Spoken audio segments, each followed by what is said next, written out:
स्थानीय जानकारों का कहना है कि मायावती ने दारा सिंह को मात देने के लिए ही प्रत्याशी नहीं उतारने का फैसला किया था। एक वक्त दारा की गिनती बीएसपी के कद्दावर नेताओं में होती थी।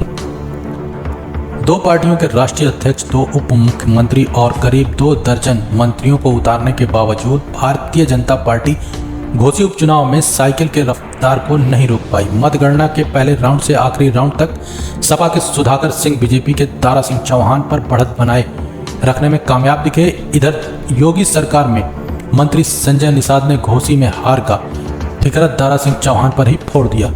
चुनाव आयोग के मुताबिक सपा उम्मीदवार सुधाकर सिंह ने अपने निकटतम प्रतिद्वंदी और बीजेपी उम्मीदवार दारा सिंह चौहान को 42,759 मतों से हराया। सुधाकर सिंह को अब तक 1,24,427 वोट, जबकि दारा सिंह चौहान को 81,668 वोट मिले हैं। संजय निषाद के मुताबिक दारा सिंह की वजह से ही घोसी में हार हुई है। हालांकि घोसी रिजल्ट को लेकर सियासी गलियारों में कई मायने निकाले जा रहे हैं। जानकारों का कहना है कि मायावती ने आखिरी वक्त में जिस तरह से फैसला किया वो भी दारा के हार में अहम फैक्टर साबित हुआ।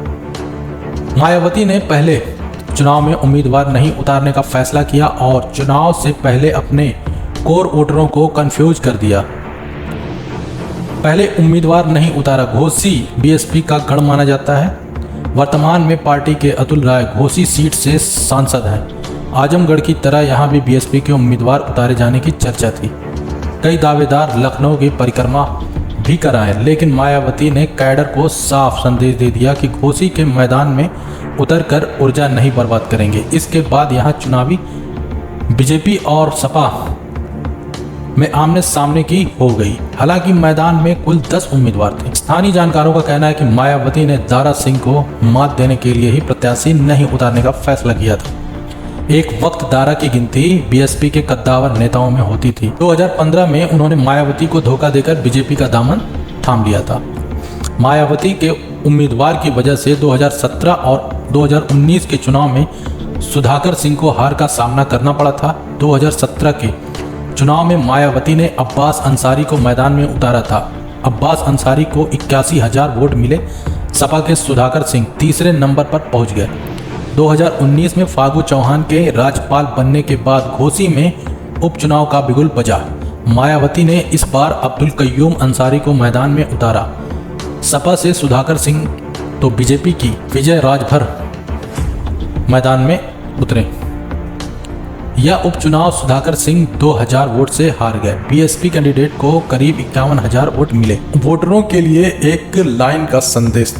प्रत्याशी नहीं उतारने के बाद नामांकन से लेकर चुनाव प्रचार तक मायावती खामोश रही, जिसके बाद माना जा रहा था कि मायावती के वोट बीजेपी में ट्रांसफर हो जाएंगे।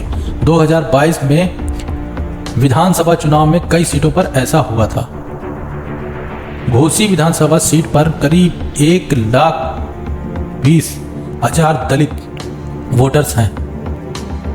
2022 के चुनाव में मायावती के उम्मीदवार को 55,000 वोट मिले थे। बीजेपी ने इन वोटरों को साधने के लिए एक साथ कई मोर्चे पर रणनीतियां तैयार की थी। पार्टी के दिग्गज नेता दलित बस्तियों में डोर टू डोर अभियान में शामिल हुए।